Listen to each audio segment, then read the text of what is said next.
How to be your authentic self at work and beat imposter syndrome. Welcome to the School of Self-Worth Live. I'm Sam Osborne, the self-worth guy, back from a couple of days of injury. Actually, I bit my tongue, crunched it like a good one while I was eating and looking at the screen. Don't work and, play at the same time, right? Or don't work and eat. Anyway, I'm back, and this is actually episode 98 of the School of Self-Worth Live. So we're getting to close to 100. Going to have a party. But today we are talking about how you can be your authentic self at work and beat imposter syndrome. And if there's one thing I want you to remember from today's episode, it is that your vulnerability is a symptom of your transformation. Your vulnerability is a symptom of transformation. And I'm going to talk about three things right now. I'm going to talk about defining the authentic self, defining your authentic self. I'm going to be talking about watching imposter syndrome feelings arise.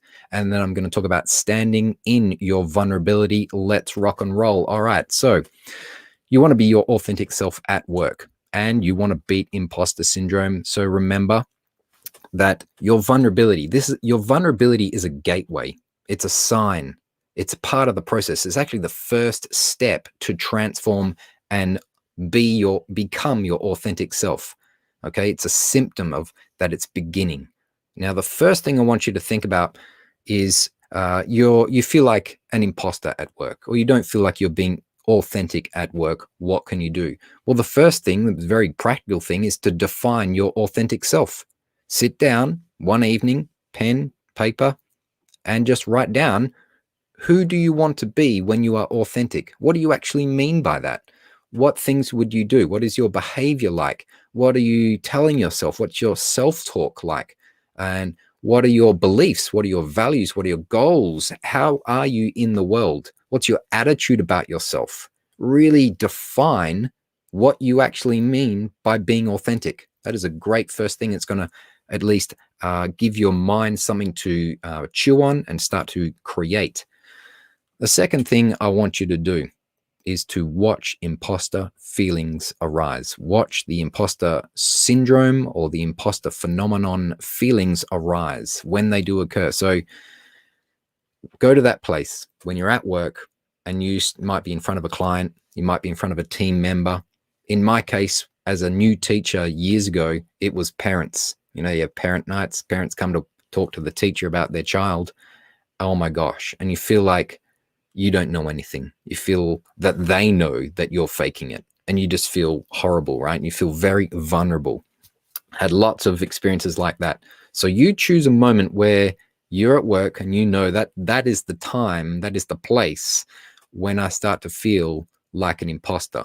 Okay, go to that place. Now, what I want you to do is to watch the feelings come up, and just watching them at this point. That's something you can do. You can go, yep, I'm feeling them. I'm acknowledging them. Great. Don't like them.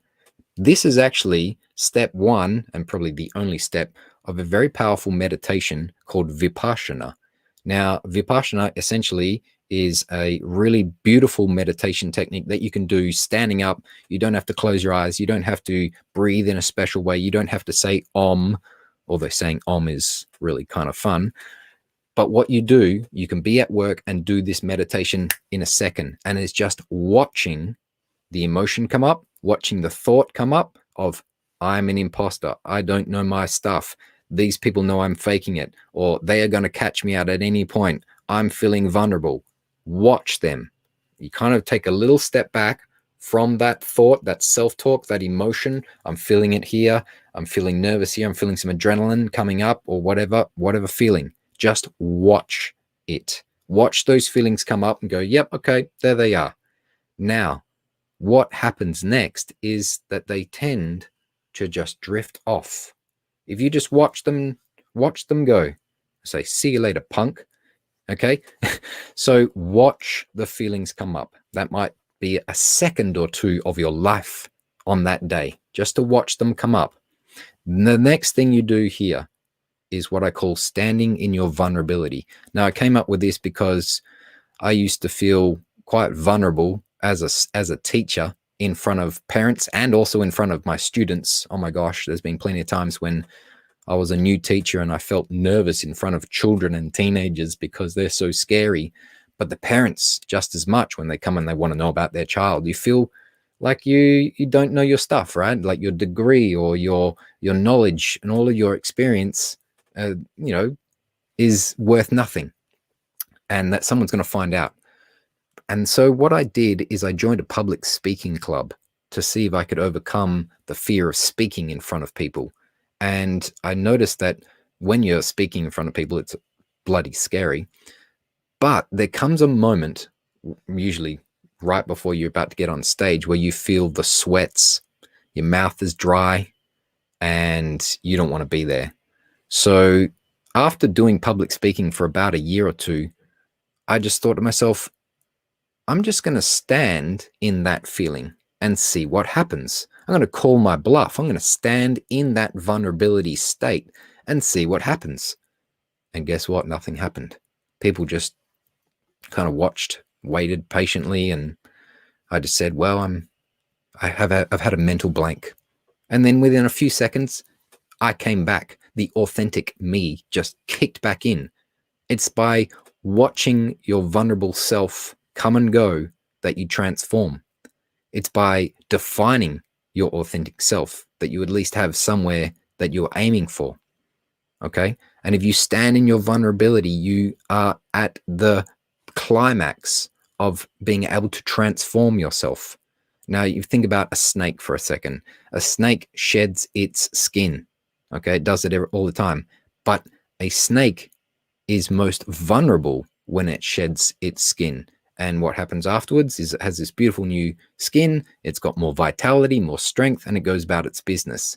So we are a bit like the snake shedding a skin when we are standing in our vulnerability. We have to allow some old part of us to just move on, just to let it go, and then your authentic self will appear.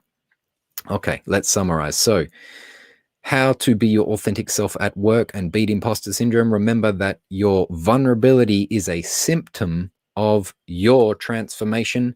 And I want you to define your authentic self. I want you to watch imposter syndrome feelings when they arise.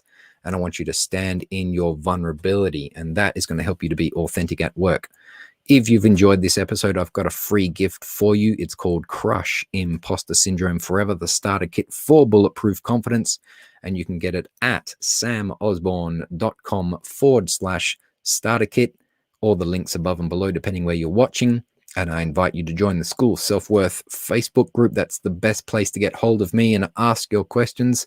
I would love to make a video for you on imposter syndrome, confidence, self-worth, the authentic self, around these topics. All right, everybody, if you've remembered one thing from today's video, it is your vulnerability is a symptom of your transformation. And that is the starting place to be your authentic self and beat imposter syndrome. Have a wonderful day.